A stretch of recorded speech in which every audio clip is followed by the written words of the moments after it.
The most recent episode of Hell of a Boss came out a few days ago on Friday. Season 2, episode 8, Full Moon. And I watched it the minute it came out. I was refreshing all that morning. And it finally came out and it said it'd been up for a minute. So I got there pretty early. And I wasn't sure at first that I was gonna make a video about it. But it's been a few days and I've been thinking about it. And I think it's one of the more interesting episodes they've put out. Specifically for that final scene.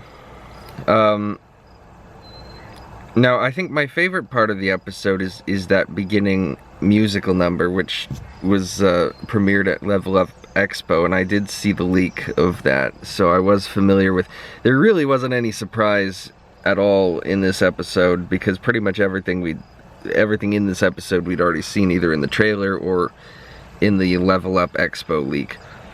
So that there was no surprise. But what really I think that this episode really worked, despite the fact that there's nothing really new in it, nothing really that shocked me. That opening number I think was really good. And one thing that I like about it is that it did a more kind of non-diegetic style, more Broadway style, which is the kind of thing that they did on Has Been Hotel a lot, but a lot less on Hell of a Boss. Hell of a Boss is has a much more diegetic style when it comes to how they present their songs. Usually they're just being sung on stage by someone. There's a surprising number of songs that are sung on stage in Hell of a Boss. When you realize how often that happens, it can kind of blow your mind just how often they found excuses to have people sing on stage in that show. But no, this is a duet taking place in two completely different places with two characters who are not singing directly to each other. And so, yeah, very non-diegetic, very Broadway in that sense. And it worked very well. And it was clever and it was funny, and it did a good job at portraying the emotions of those characters. There was also a whole thing about the cherubs teaming up with the dorks, which was okay. I mean, it didn't really do much for me. Obviously, they're kind of like with this episode, with Full Moon. Really, I mean, we were all, I think, looking forward to the Stolitz arc. We were looking forward to more development on that story. And so it was kind of, with the cherubs, it was kind of like, okay, it's funny to see them back, but I kind of want to just get to the Stolitz material.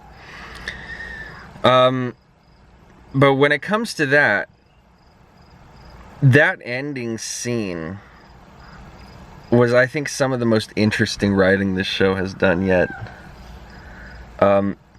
Obviously, I mean, the Stolitz arc, I think, is like my favorite love story in fiction, and I love the way they tell it. I love the writing that they've put into it so far. I love the story that they've created so far. It's just so well executed, and this episode is like one of the best moments they've ever done in terms of that storytelling. It's just so complicated and so layered, and it's actually kind of one of the reasons it's taken me this long to make this video. It's taken me a few days, is because I've had to think about this scene for a few days and kind of let it sit and, you know, go over it in my mind a few times, trying to understand really what was going on, because it's kind of not totally clear what's going on, just because there's so many layers to it, just because it's so complicated. And I really like that. And it's like, where do you even begin trying to explain that scene or talk about it? Because there's just so much going on in that moment. Like, I think one of the most important aspects of that scene is the fact that Stolas, for some reason, is unmedicated. I don't know why he didn't have any more happy pills. That seems like something as a rich guy it should be very easy for him to get as many happy pills as he needs. But for some reason he ran out, and then it was like his whole day was ruined from there. And it just goes to show that he really should not have tried to do something this important without his medication. That was a terrible idea on his part. I don't know why he decided to do that. But him not having the medication does kind of, I think, make it easier to make this story make a little bit more sense, because it shows that he's not all there. His mind isn't in the right headspace, and he's very kind of easily able to kind of give up. And that's what he does, it seems, because I think a lot of what happened here was Stolas' fault. And I think a lot of what Stolas did wrong is stuff that probably could have been avoided if he had his medication. Stolas offers Blitz the Asmodean crystal, but in the dumbest way possible. And we know that Stolas is a terrible communicator, so this isn't really a surprise. But Blitz comes in, knowing that Stolas probably has something to say to him, but not wanting to give Stolas the opportunity to say it, because, you know, at the beginning of the episode he was talking about, oh, everything's so complicated. Why are things so complicated? I'll just focus on the sex to distract him.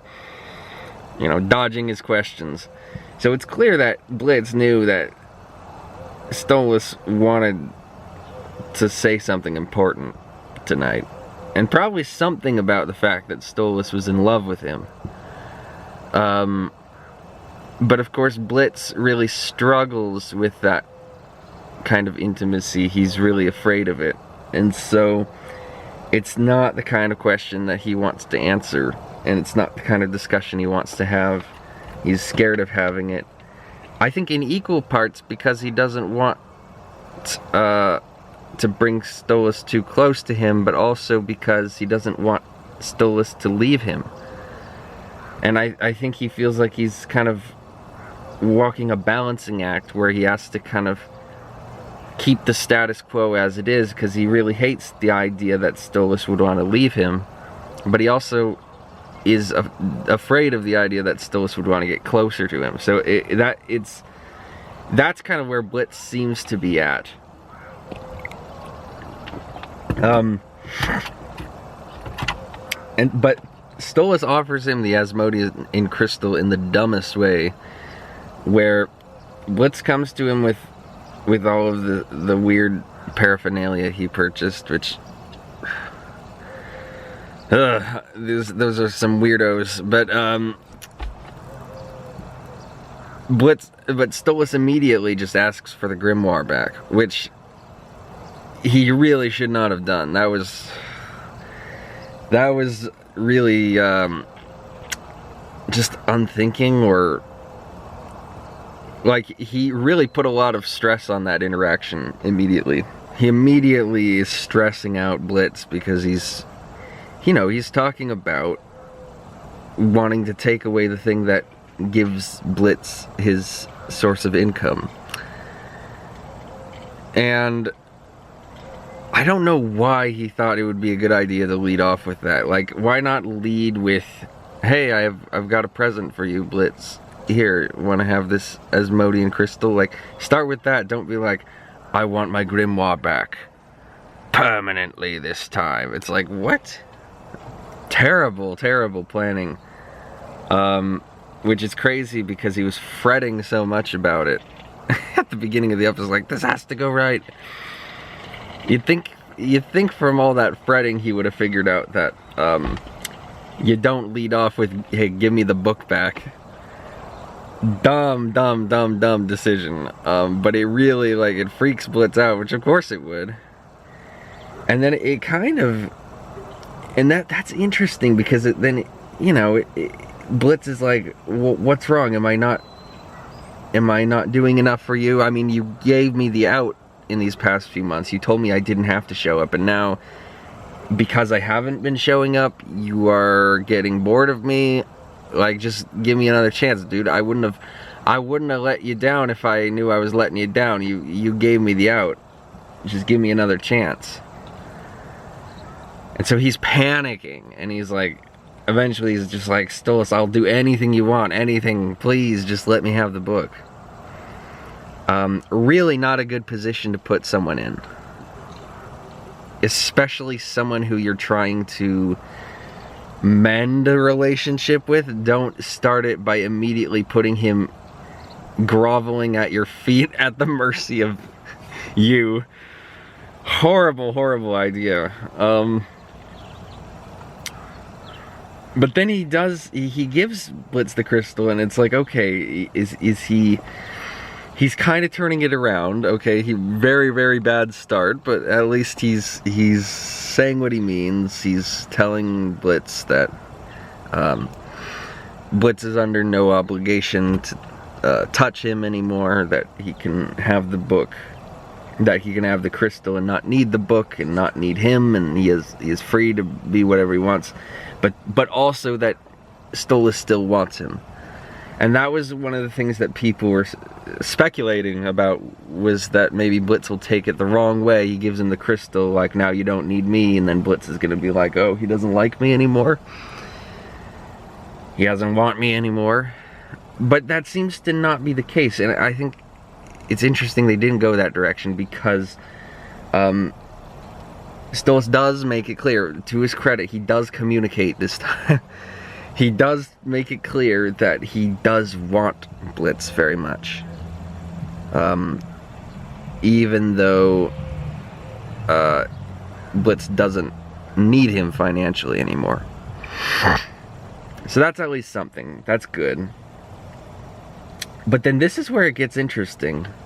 Because Blitz, it seems that he has this sort of reaction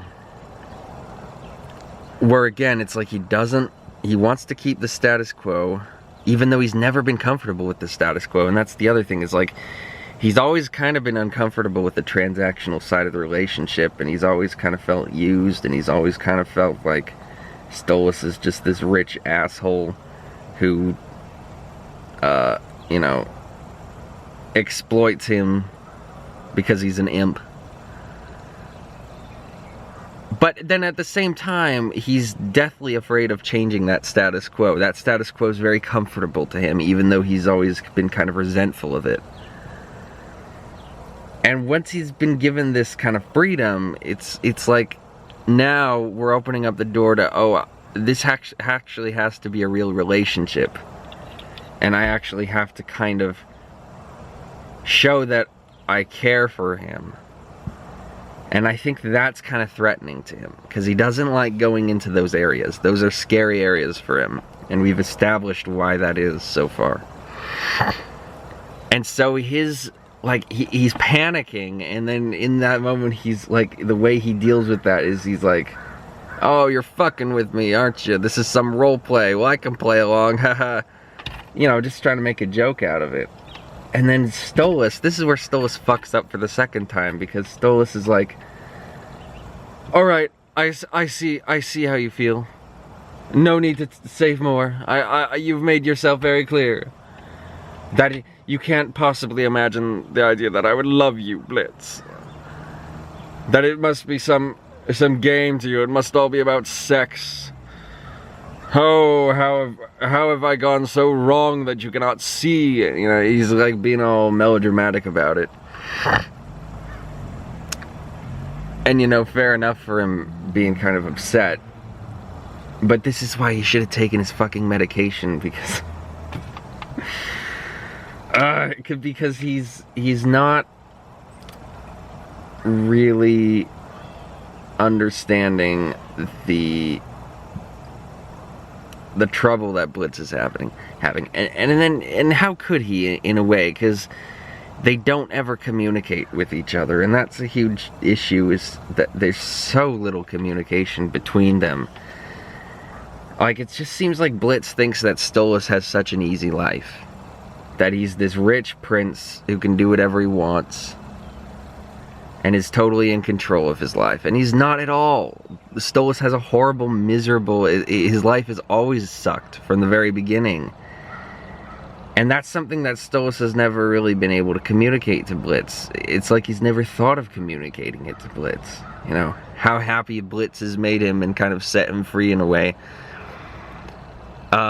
If Blitz knew that, and if Blitz knew how much trouble Stolas is having with his divorce, and how he tried to make that loveless marriage work for years, even though Stella is a totally, you know, psychotic woman,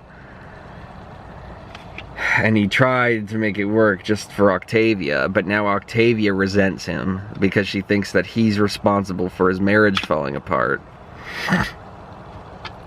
And if you could just communicate that to Octavia, but he can't, because, you know, we saw him try to do that in Lululand and it didn't really work.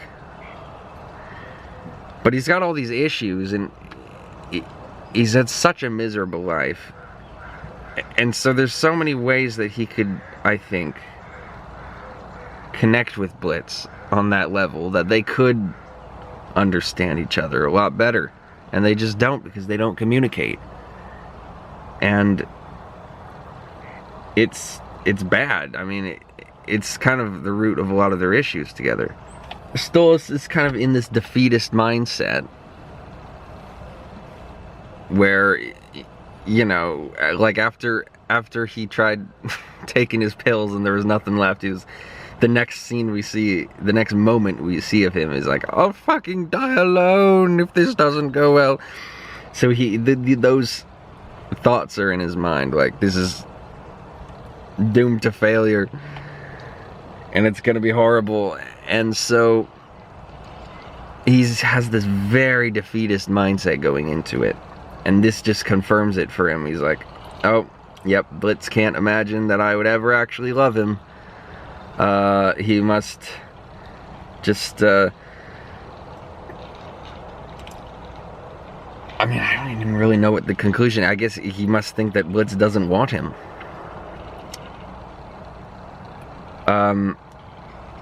Cause that was his fear, was he gives him the crystal, and then now he's not obligated to spend time with him anymore. So if he doesn't want him, then he doesn't have to be with him. And so that was kind of his fear coming true, I guess. But the reaction from Blitz, the response to this from Blitz, is probably the most interesting part of this interaction. And I really love this moment because the sound design is so good. How just the music all cuts out, and there's this kind of echo on Brandon Rogers' voice as he's just really laying it into Stolas, how angry he is.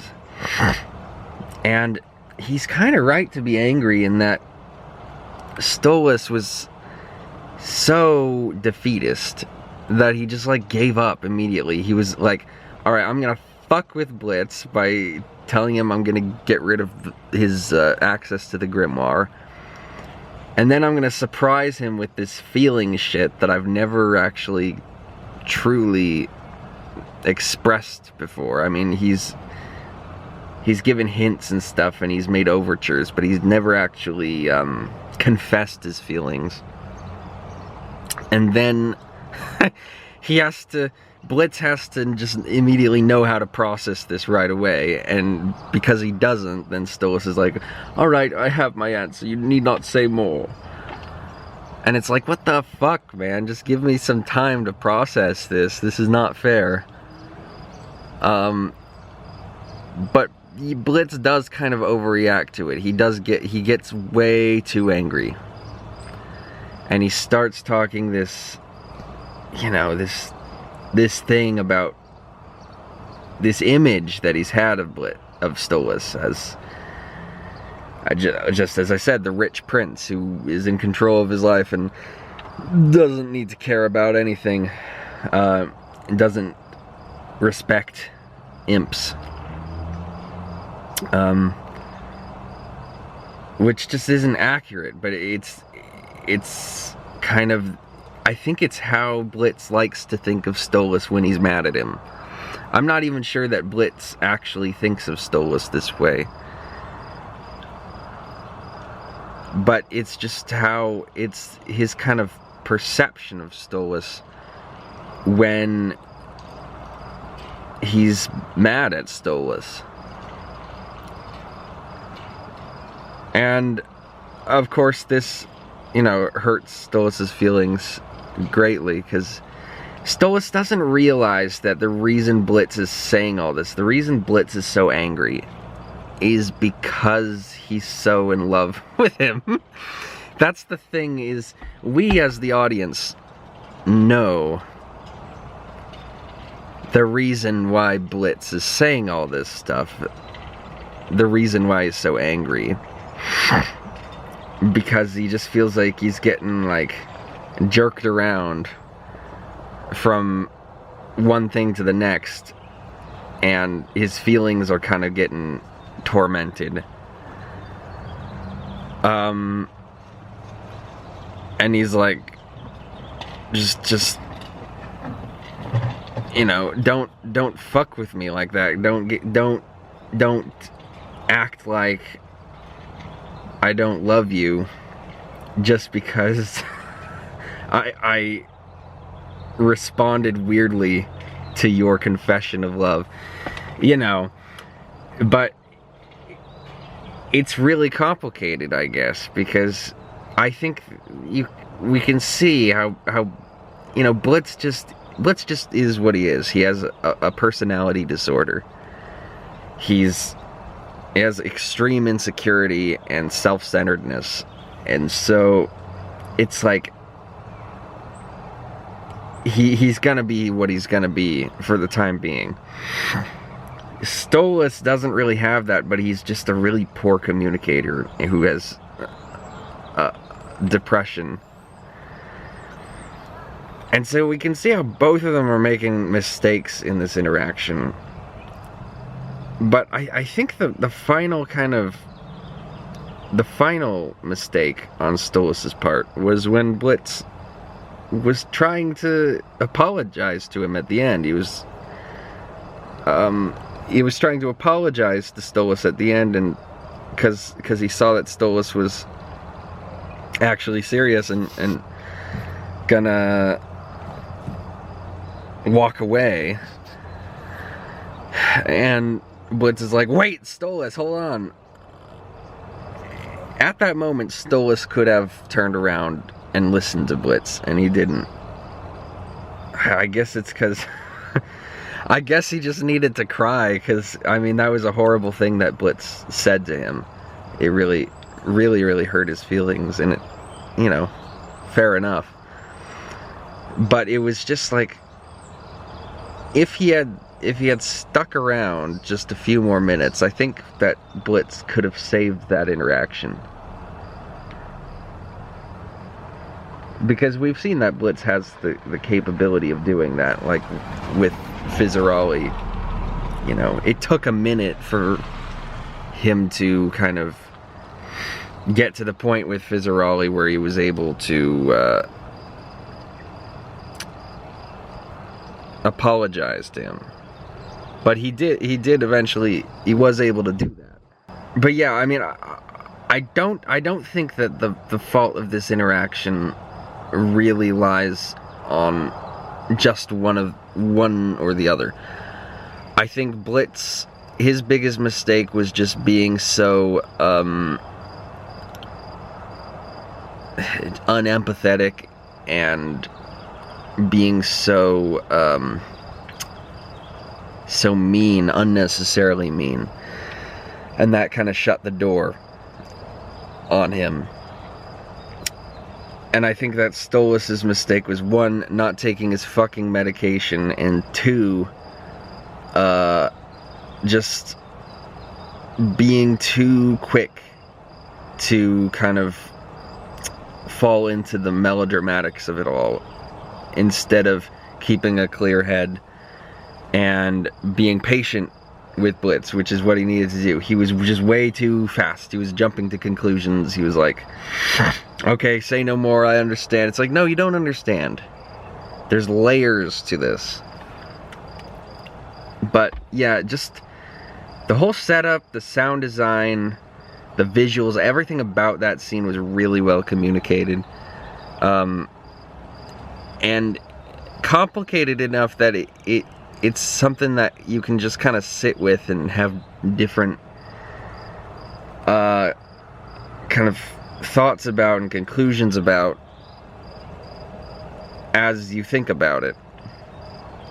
So I thought that was overall it was a very well done episode for the way they handled that arc. And I'm really excited to see their next interaction, because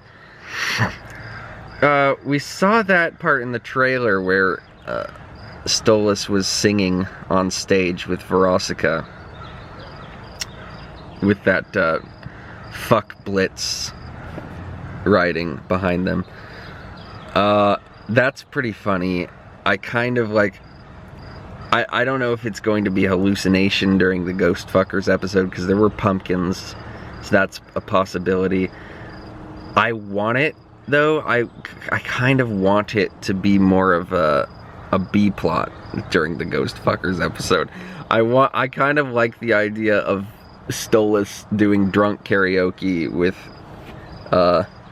Veronica as they bond over how much they both love and hate Blitz.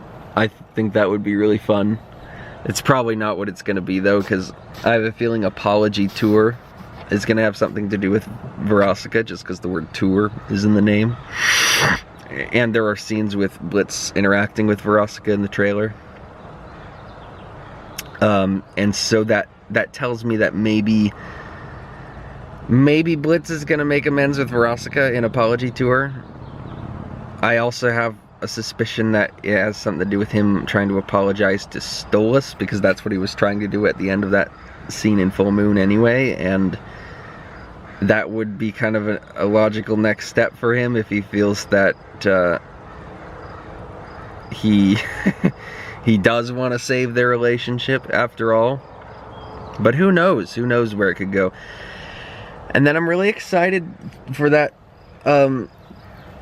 whatever episode it's gonna be, the one where Stolas is wearing that cute little vacation shirt, and he's really mad at Blitz, and he's like kind of broken himself from that emotional dependency, because he's so emotionally dependent on Blitz. But it seems that in that episode he's kind of stepped away a little bit and is allowing himself to kind of think more critically about Blitz. And he even seems to be asking him, you know, do you ever think about the consequences of your actions? Do you ever think about how much you hurt people? And I wonder if that is more about, like, Blitz's business, being an assassin, than it is about his personal life. I wonder if Stolas is even going to kind of hit him in that spot and be like, what you do is unethical. Do you ever even think about what you do? But I don't know. We don't know what the context of that remark is, but I'm interested in seeing that scene, and I have reason to suspect that might be the next meeting they have. I also saw, and this is a spoiler for the final episode of the season, so just skip 60 seconds ahead if you don't want to hear about this. But in the final episode, there's some leaked storyboards of Stolas is having some sort of a moment, a really sad moment, and Blitz comes up to him and puts his coat around him in a comforting way. So that shows that, at least by that final episode, maybe Stolas has a horrible tragedy in his life, but at least Blitz is going to be there for him in the final episode. So that's good. That's like the saving grace, maybe, of that episode, which might be very tragic. So there's just a lot to look forward to in that arc, and I'm really excited to see where it goes. But yeah, overall, very interesting episode. Really really good episode, I think. You know, maybe not one of my favorite episodes so far, but what it does right, it really does right.